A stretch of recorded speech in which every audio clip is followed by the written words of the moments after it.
gut has a tremendous important role in every form of health as well as almost every form of disease. Welcome to the Learn Skin podcast with me, Dr. Raja. And me, Dr. Hadar, where we discuss all things skin. Join us as we delve into the art and science of skin health in today's episode. Hey, Raja, can you say the thing I told you to tell them?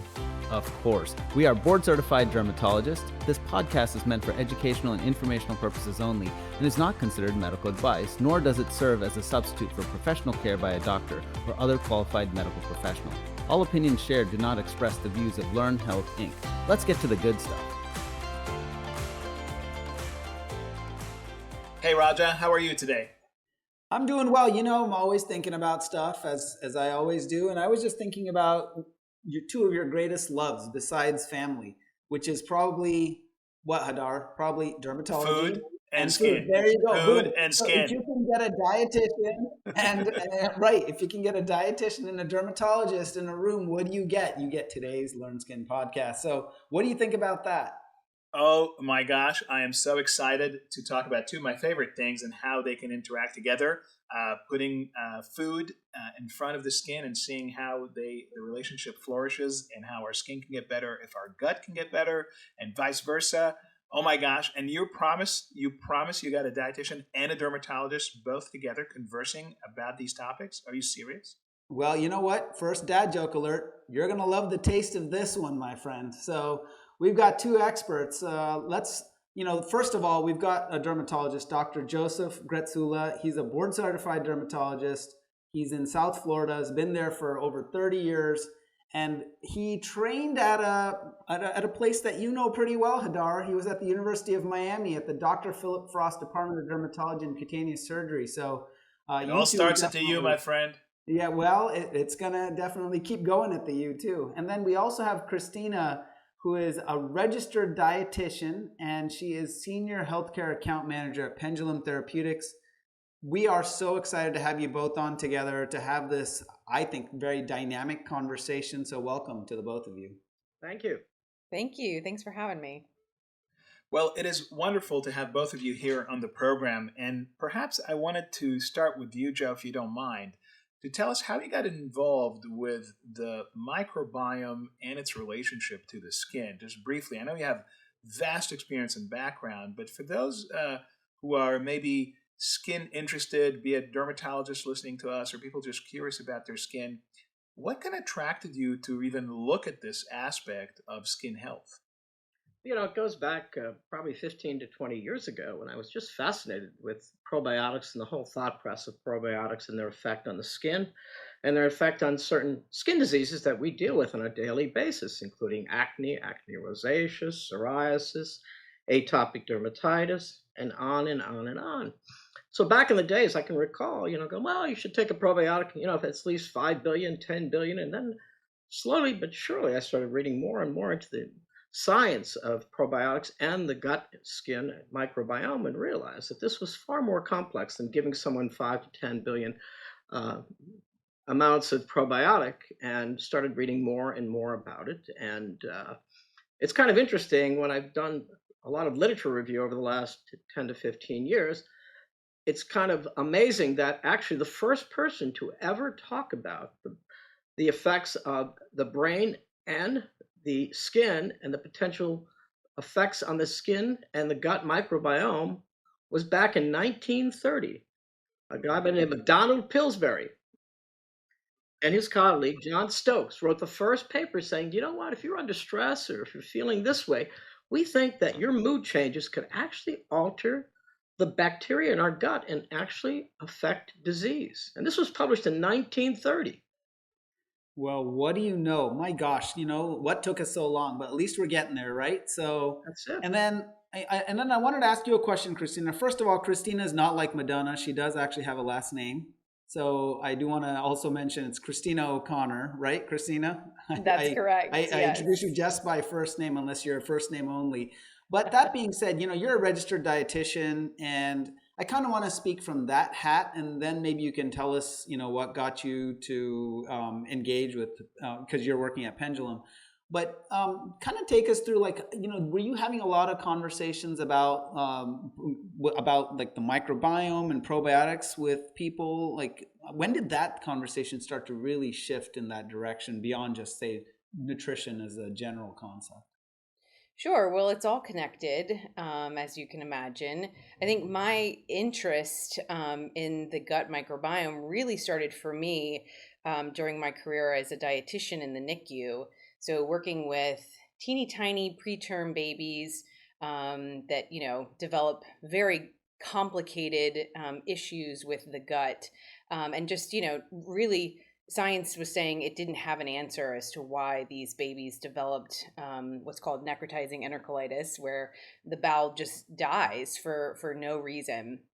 And so that really just sparked my interest in the role that these organisms play in our health and in our gut. And so, as a dietitian, I took that interest. Of course, what we feed those organisms plays a big role in how healthy we are. And so that's become my love and my passion. Well, I think maybe we can hop off of that, Christina, if you don't mind, and talk about what does health look like. So I think everybody throws around these terms, the gut, brain, skin axis, but here today we want to talk more about the gut-skin axis in the context of the microbiome. So perhaps you can briefly define to our audience what is the gut-skin axis in that sense of the microbiome, and what does a healthy microbiome looks like? Yeah, absolutely. That's a great question. So, a healthy gut microbiome is made up of really trillions of different organisms. And there can be good organisms and not so good organisms. And we also have a barrier in the gut. And that barrier is semi permeable. It's supposed to allow water and nutrients and things that we need to be able to pass through freely. But that barrier is also there to keep out toxins and opportunistic bacteria and pathogens, which can really lead to inflammation. And you can see that in the skin, like Dr. Gretzula suggested. Things like acne, psoriasis, and eczema are all related to that gut barrier being kind of broken down. So a healthy gut looks like a diverse gut, a diverse ecosystem of different organisms, and it also looks like a healthy gut barrier. So maybe we can hop over to you, Joe, because that was a nice kind of definition on what healthy microbiome looks in the gut. But what does that have to do with the skin? I mean, a lot of the words Christina was just saying sound really familiar, barrier and kind of the microbiome disruption there. But what does that have to do with skin when it comes to the gut? How can gut pathology impact the skin? Oh, there's a tremendous relationship between the gut and the skin. In general, if you have gut dysbiosis, you have skin dysbiosis. And skin aging itself is affected both by inflammation and our skin microbiome, which directly correlates with our gut microbiome. So you have this gut skin ecosystem, and it's balanced, and the skin microbiome is directly related to skin aging. The skin microbiome communicates biologically through multiple species of bacteria, in particular certain forms of strep, which can influence both the structure of our skin and its barrier function, including transepidermal water loss, the loss of the ECM or the matrix. And so there's this communication that occurs. For example, we know that spermidine is an agent that's a simple polyamine that's produced both in the gut as well as in the skin, and it's vital in both regions to support good health. And in particular, spermidine is directly responsible for allowing a certain form of streptococci to influence collagen and elastic tissue activity and growth, as well as dealing with hydration and skin barrier and desquamation. So there's this direct correlation between those. And we know that, in treating common skin diseases, that's putting people on probiotics is one of the most essential things that I do for almost every skin disease that I see as a general dermatologist, but as well as a cosmetic dermatologist, in dealing with skin aging and the importance of our gut and our skin and the relationship between the two. So you put out, Joe, the A word, aging. So let's talk about that for a second, because I think most of our listeners would say, hey, when it comes to aging, I really think about sun damage. I think about some environmental factors that are impacting this, but I don't really think about the bacteria on the skin as affecting aging. Maybe as diseases you mentioned, but not aging. So, what specifics do we have on this that we know specific bacteria shift one way or the other impact aging? Well, there are so many of different things that are altered. When we think of aging, we think about intrinsic factors as well as extrinsic factors that influence those things. Obviously, one of the biggest factors here in South Florida is ultraviolet light and its effects on the epidermis as well as the dermis and fibroblasts and collagen and elastic tissue. But we know there are other factors, including sleep, exercise, nutrition, which are vital with regards to healthy aging, but also which is vital with regards to healthy skin aging. And so we know that these bacteria influence so many different things, including effects on apoptosis, reactive oxidative stress, and its effects on our biological aging, differentiating that from our chronological age. And there's these different metabolites that are produced within the gut, short chain fatty acids that are vital to health in our gut, but are also vital to health in our skin. And they also have a direct correlation with our brain as well. So our gut bacteria, as well as our skin bacteria, have effects on modulation of our immune system, and even our human microbiome changes with lifestyle and life stages. And we can get into that a little further, talking about centenarians and the effect that they have. The bacteria in healthy individuals that are aged are directly correlated with a healthy lifespan with the certain amounts of bacteria. So there's this direct correlation between the two. And I always tell people, if you have gut dysbiosis, you have skin dysbiosis. And we did a study where we were looking, I was creating a skin clock, which was similar to creating a biological clock using a methylation process. And we saw tremendous changes, including the retrovirus, that's been in the skin for centuries, as well as the effects on transepidermal water loss and the relationship to bacteria in our skin.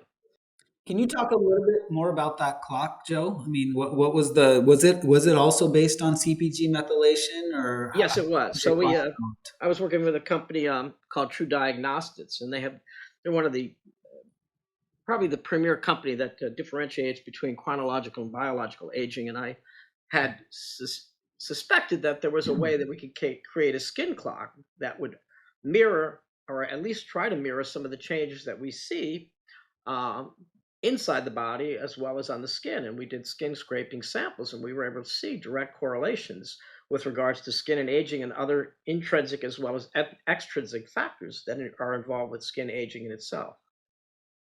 No, very, very interesting. And when it comes to aging, maybe this is a question for Christina here.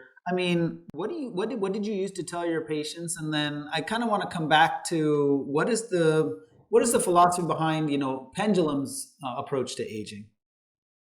Absolutely. So Pendulum is known for being the first manufacturer of live Akkermansia. So this is a very specific keystone strain that when it's missing from the human gut microbiome, we see a lot of negative downstream effects. Like Dr. Gretzula mentioned, the short chain fatty acid producing, butyrate producing bacteria is really critical for human health in a variety of different reasons. It has its fingers in so many different aspects of health. But like Dr. Gretzula also mentioned, when you think about centenarians, folks that have longevity on their side, they're living active, healthy lives, beyond the age of 100, they have been shown to have higher levels of Akkermansia within the gut microbiome. So we know it's a really critical strain for one, being a butyrate producer, but also to help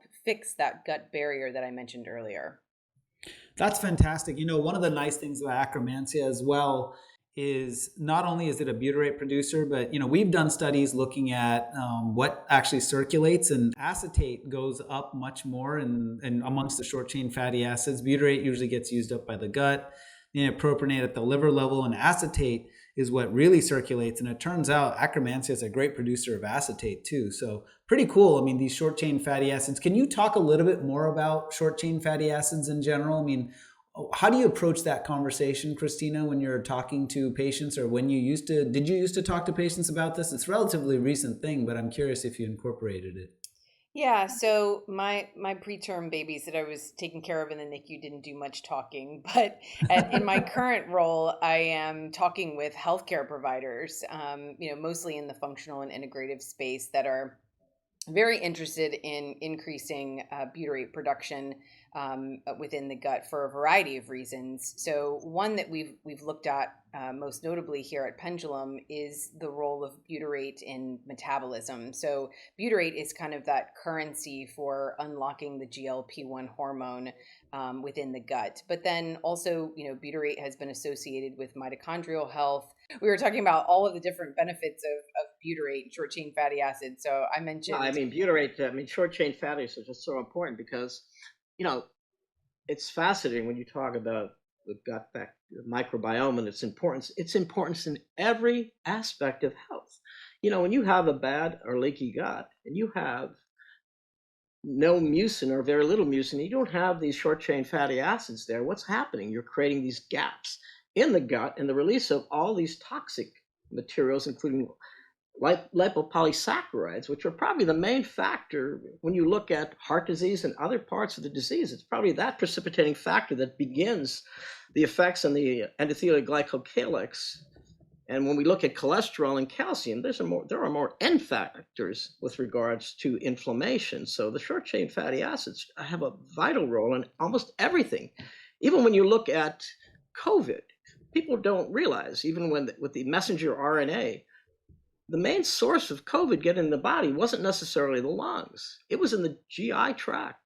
Because guess what? It had an effect on zonulin, which then opened up the gates, which allowed the expression of the spike protein to attack every single part of the body, including the meninges, the brain, the skull. If you see some of the reports that are coming out, it's just scary on how this thing multiplies, and the majority of it was through the gut. So the gut has a tremendous important role in every form of health, as well as almost every form of disease, particularly with skin disease. I mean, if you look at the literature, every day of the week there's another article coming out. There was one that came out just in JAMA Durham just a couple of months ago, looking at the scalp microbiome and their importance for alopecia areata, seborrheic dermatitis, folliculitis decalvans, as well as cicatricial alopecia.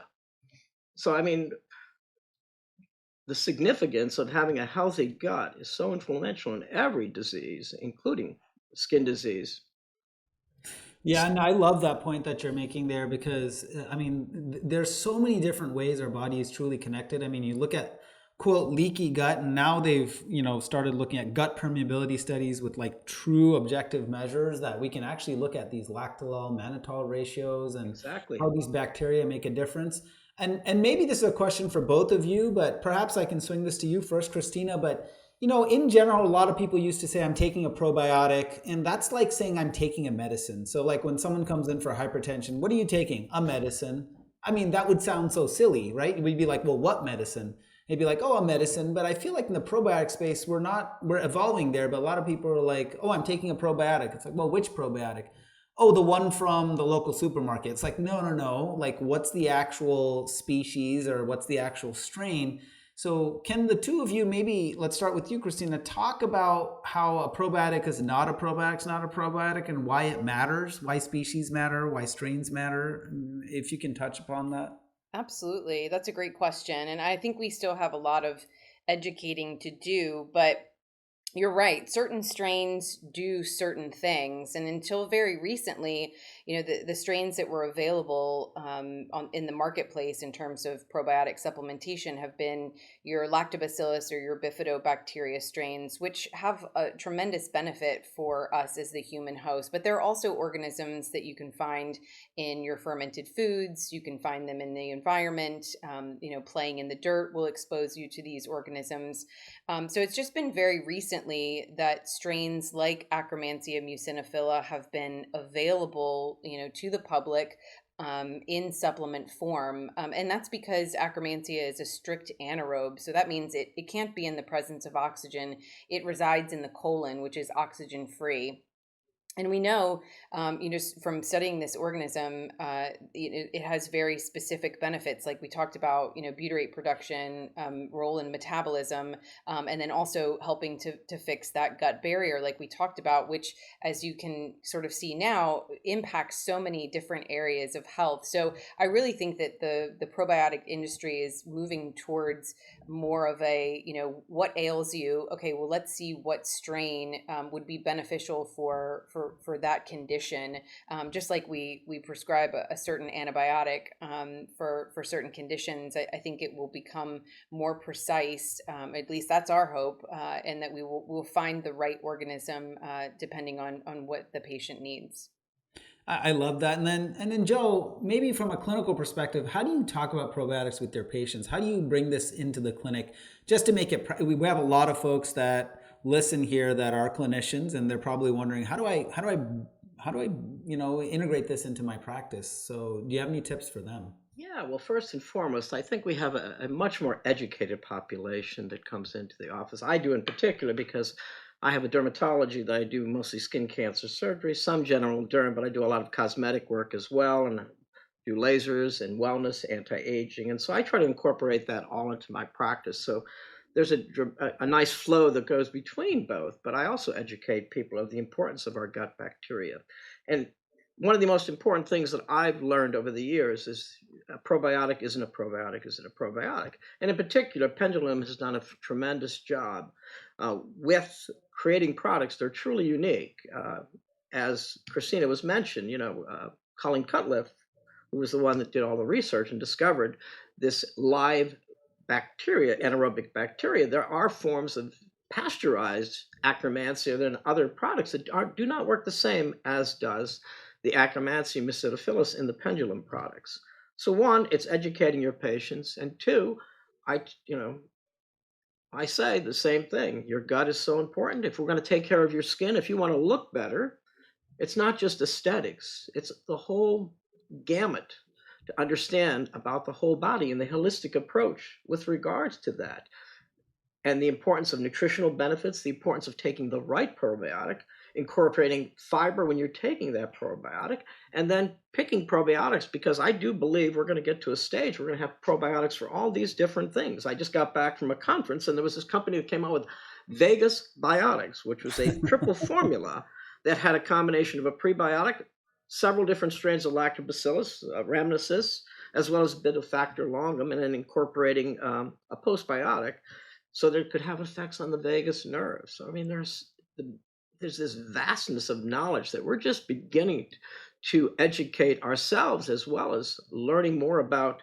these specific bacteria and the potential benefits of each of these probiotics. So Akkermansia is so important, whether it's skin disease or whether it's for longevity, increasing our health and enjoying a healthy lifespan. It's paramount. Wow, Joe, when you said Vegas, I thought Vegas probiotic, I thought there's three, and then you kind of roll the die, and whatever comes, you get, right? I thought it was a Vegas kind of Well, probiotic, but I like that though. yeah, hey, that's I wanted to comment on something too, because I met Colleen a long time ago. I don't know if she'd remember this, but it was at one of these conferences. Gosh, this must have been 8 years ago. And we were going back to the airport, and we were like, "Hey, you want to share well, maybe it was a Lyft. I can't remember now. No, it wouldn't have been Lyft. Maybe Uber." But regardless, we were in the car ride to the airport, and I remember talking to her, just kind of digging into all these kind of things that you could do with probiotics back then. And this was before I think it was called Pendulum. And she was talking about maybe having probiotics that could help regulate glucose levels and whatnot. And I feel like I think that they really made strides towards that goal with some of the studies that came out. And I think that's where Pendulum kind of was born out of, this sort of approach towards longevity. I mean, hopefully I got some of that right, Christina, but I just remember talking to her a long time ago, and that vision was there to see if we can really impact metabolic health and general health through this basically gut body axis. Yeah, no, that's absolutely right. And Joe, I wanted to jump into what you were saying before, because Raja was trying to allude to talk about how to talk to patients, but how do you do this? in the long run. So is a probiotic something that you take for a short amount of time? Is this a lifetime thing? And you also alluded to combining it with food. And I thought always that, taking it as it were the natural way or just eating the right food really is the key. So how do you talk to patients about that combination? So part one is how long do I need to take this if I'm going to take this? And part two, how do I combine it with the right food? Well, it depends on what condition I'm treating. For example, whether I have somebody with acne rosacea or acne vulgaris, I very rarely put anybody on an antibiotic anymore. You've got to have a really bad case of high-grade papular pustular rosacea for me to put you on an antibiotic. I combine an oral probiotic in combination with a topical agent and other agents, as well as to decrease the inflammatory reaction. But I will put people on Akkermansia for a reason, and then I will also put them on a diet that has a little bit of fiber in it, because that increases the effectiveness. That fiber is going to feed Akkermansia when it's down in the gut to help to contribute to increase the amounts of short-chain fatty acids. And for example, with my weight loss program, this is a lifetime commitment in terms of how we approach things, because as you know, there are so many people who are on all these injectables, you can name it, but that's just a small portion. I mean, I add the GLP-1 by pendulum because that's one that will, help us to help them in dealing with satiety when they get towards day 5, day 6, but when they're ready for their next injection. But it gives that patient also an opportunity because they're afraid to get off. And I go, wait, we're on an agent. Can you believe this probiotic can actually affect and increase GLP-1 in your gut, but it will also affect GLP-1 in the brain and affect your satiety. So there are many different ways that you use it, but you use it to the patient's help as well in helping them to understand that these are important factors in maintaining a good health, never mind in dealing with disease states. And as you know, as an expert in HS, I mean, we know that GLP-1 agonists have effects on that. It has an effect in polycystic ovary and so many other different things that are unrelated to what I do in dermatology as well. So people are pretty savvy. They're understanding, and they know I practice what I preach. I tell people what I do, and I've been in practice for a long time period, and people trust me, and they understand that if I am doing something, there's some reason for it. I always tell my patients everything that I do is based on science and not conjecture. And I think if you approach that way with your patients and allow them to understand that you can explain things, because people are pretty savvy and smart, and you can explain things in a way that they can understand it, but they can also achieve and try to incorporate that in their life to achieve better health status. Yeah, and folks, when you're listening at home, you can't see video, but Joe practices what he preaches, and he looks great. So kudos to whatever probiotic you're on right now. I won some of that, but I really, more seriously, love the fact that this is an excellent gateway to a whole discussion about wellness, because you mentioned earlier in the discussion sleep and exercise, and now we're talking about combining diet. So I think this really brings up the entire philosophy of Learn Skin and what we love to do here, and it's great to have you guys on to discuss this. And I feel we kind of scratched the surface, but I hope that we can continue this in future programs and during the Integrative Dermatology Symposium. Oh, Hadar, we got into the gut of it, right? For sure. I think so. I think so. No, I did want to make a comment that, we're going to be doing these sort of cases at the upcoming Integrative Dermatology Symposium. By the way, read my mind. Yes. If all of you are not aware, if you didn't know, you're hopefully not a regular listener, but if you're a new listener and didn't know about this, we have the Integrative Dermatology Symposium coming up in Arizona in August. We're going to be doing some case presentations. And we know that Pendulum is a supporter of our program, which is really awesome. This is how we get to really get this out there for a lot of folks. And you'll see some really cool discussions around probiotics and different sort of supplement therapies that we incorporate into treatment programs. But I'm not going to give it all away because it's too much to talk about here, but come join us. Yes, absolutely. And hopefully, Christina, Joe, we'll see you in Arizona. And I want to thank you again for taking the time to speak with us. about the importance of the gut-skin axis and how to use probiotics to really enhance health, but also treat disease. So thank you for your time and your expertise. Thank you. It was a really pleasure. enjoyable. And that's a wrap for today's episode. But Raja, every time we dive into these conversations, it feels like there's still so much more to uncover. Exactly, Hadar. That's why I look forward to IDS every year. It's the perfect place to continue exploring the latest in research, sharing ideas, and learning how to apply integrative strategies in real-world dermatology practice. And this year's theme couldn't be more relevant. Guide your patients towards a healthy biome and optimal skin health.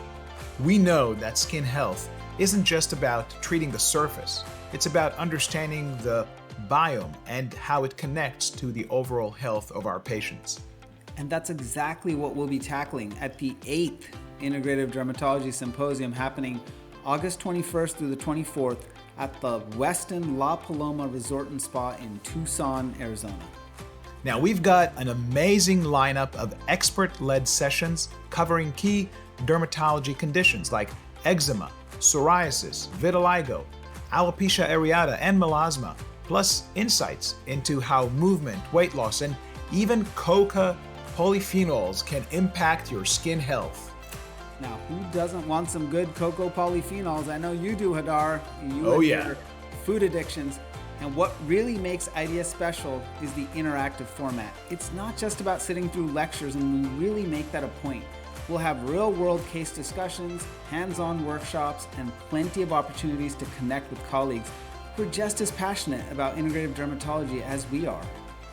And folks, let's not forget about the location. The Westin La Paloma Resort and Spa. That's the perfect place to learn and recharge. And you can relax by the waterfalls, stargaze under the Arizona sky, play around a golf or tennis, or unwind at the spa. And of course, we'll have evening receptions where you can catch up with your colleagues and make new connections. Now, who doesn't want to go stargazing and whisper sweet integrative everythings, not nothings, Hadar, to each other?